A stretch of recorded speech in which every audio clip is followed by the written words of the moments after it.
Listen to your heart when he's calling for you. It must have been love, but it's over now. At RetroWaves, we honor the voices that marked generations, the ones who turned pain into poetry and melody. Today, we remember a woman whose powerful vocals defined a decade, whose inner strength defied fate, and whose legacy remains deeply etched in the heart of global pop culture. This is the unforgettable story of Marie Fredriksson and the band that became a worldwide sensation, Roxette. Her life was far from easy, but through hardship, heartbreak, and resilience, she carved out one of the most extraordinary careers in music history. International stardom came almost by accident, but what she became was no coincidence, an icon of strength, talent, and courage in the face of overwhelming odds. This is the memory of Marie Fredriksson and the rise of Roxette. Marie was born on May 30th, 1958, in a modest town in Sweden's Scania province.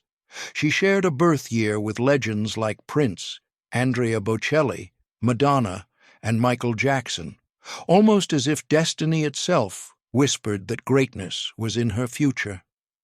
Her parents, Charles and Inez Fredriksson, were hard-working people. Marie was the youngest of 5 siblings, 3 sisters, Anne-Louise, Åsa Britt, and Tina, and 1 brother, Bengt. Being the baby of the family, Marie was lovingly protected by her older siblings while their parents toiled endlessly on the family farm to make ends meet.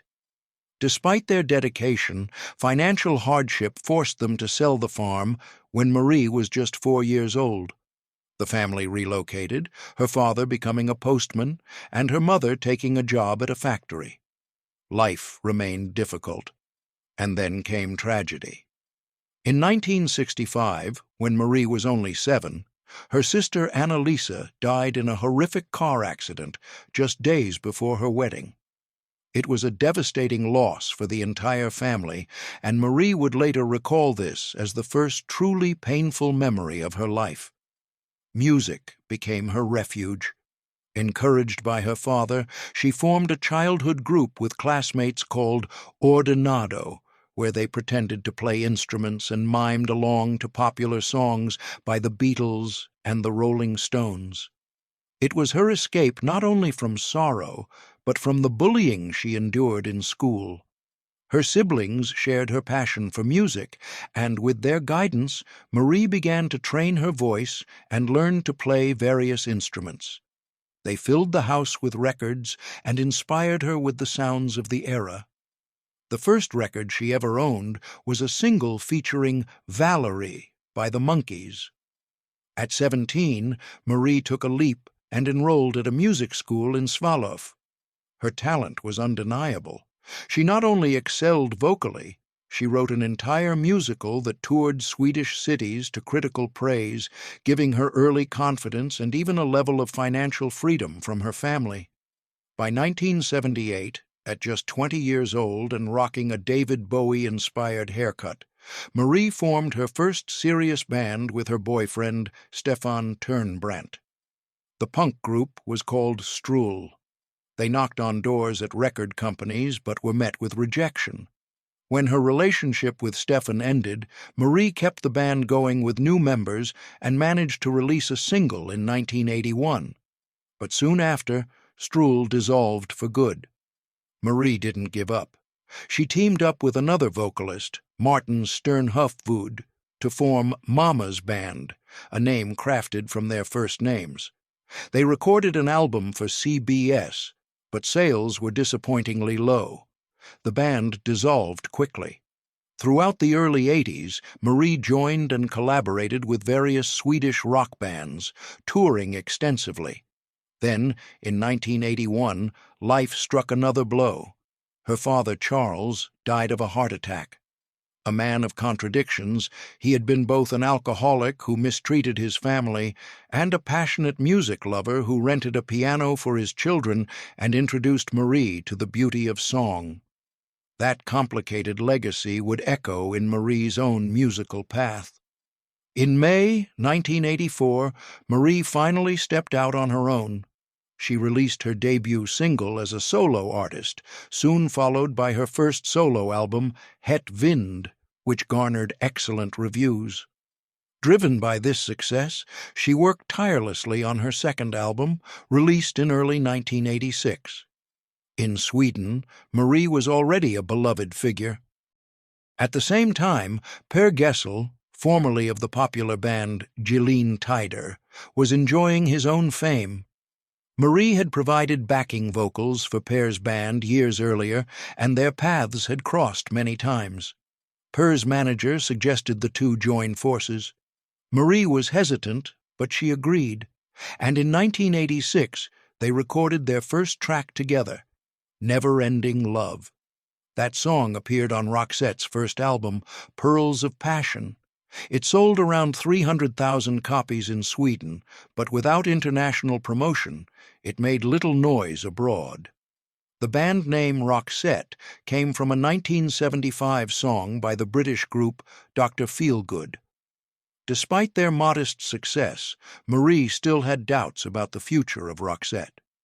In 1987, she released her third solo album, which shot to #1 in Sweden and won Best Swedish Album of the Year. And then came their turning point. Roxette's second album, Look Sharp, dropped on October 21, 1988. A dazzling blend of pop and rock, it featured standout tracks like The Look, Dressed for Success, Listen to Your Heart, and Dangerous. At first, the album did well only in Sweden, until fate stepped in. An American exchange student named Dean Cushman heard The Look on Swedish radio. He was so impressed, he bought the album and brought it back to the U.S. He handed it to local station KDWB in Minneapolis, and the rest is history. The Look exploded on American airwaves, demanded by fans day and night. The song's wildfire popularity soon spread from station to station. That one small act by a fan sparked Roxette's global breakout.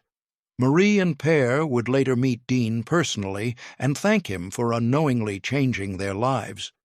By 1989, The Look was #1 in the U.S., making Roxette the first Scandinavian act to top the Billboard Hot 100 since A-ha in 1985. Their next single, Listen to Your Heart, repeated the feat. Then came an offer that would seal their place in pop history. EMI approached Roxette to provide a song for a new film starring Richard Gere and an unknown actress named Julia Roberts. Per had just the song It Must Have Been Love, originally a Christmas tune written in 1987 for the German market but never released. The film? Pretty Woman? The outcome? Legendary. The movie was a blockbuster, the chemistry between its stars electric, and the soundtrack unforgettable. It Must Have Been Love became a global anthem of heartbreak. Fun fact, the final mix was completed by Chilean engineer Humberto Gatica, nephew of singer Lucho Gatica and a multiple Grammy winner. He recorded a new intro in Sweden and completed the mix in Los Angeles. Roxette had officially conquered the world. Their third album, Joyride, launched on March 28, 1991. The title track hit #1 in the U.S. and across more than 20 countries. The album would sell over 12 million copies and be listed among the 100 best-selling albums of all time. Joyride also gave us classics like Fading Like a Flower, Do You Get, Excited, and Spending My Time. MTV awarded the album's title track Best Music Video of the Year. The band's global tour drew millions. In just 3 years, they had sold 30 million records and toured the entire globe. Despite rumors, Marie and Per never had a romantic relationship. Per described their bond as more like siblings. We've never been a couple, which is probably why the partnership works so well. In 1992, they released a live album from their world tour, spanning 4 continents, 107 shows, and over 1.7 million fans. In 1993, Roxette released the song Almost Unreal for the Super Mario Bros. Movie. Though the film flopped, the song was a UK hit.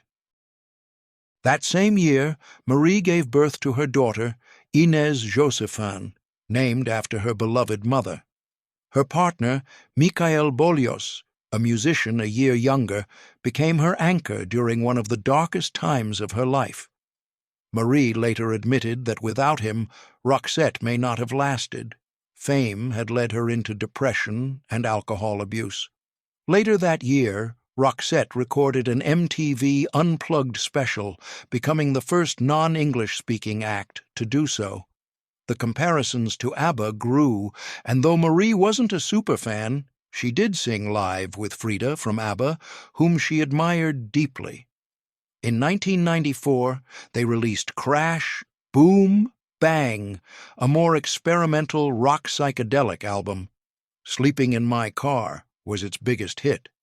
On May 21, 1994, Marie and Michael married in an intimate ceremony.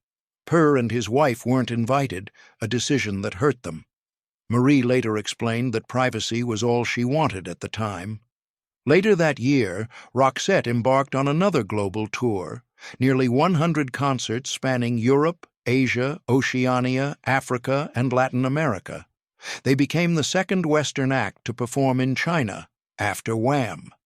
In 1996, Baladas en Español was released, a compilation of Roxette hits sung entirely in Spanish. Marie's pronunciation impressed critics. The album went platinum in Spain, Argentina, and Chile, and gold in multiple other countries. Hits included Un Día Sin Ti, No Sé Si Es Amor, Soy Una Mujer Tímida, and Habla el Corazón. On November 26, 1996, Marie and Michael welcomed their second child, Oscar. In 1998, her mother Inez passed away after battling Parkinson's, plunging Marie into a deep depression.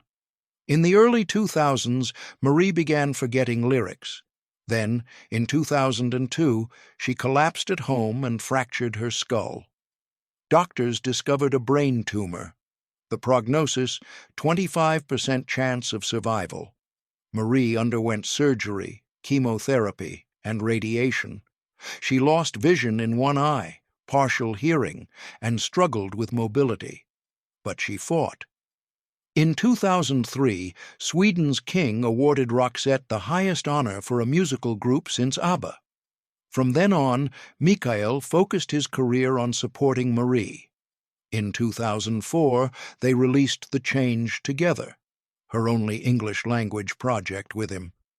Though in 2005 she announced she was cancer-free, the disease hadn't vanished.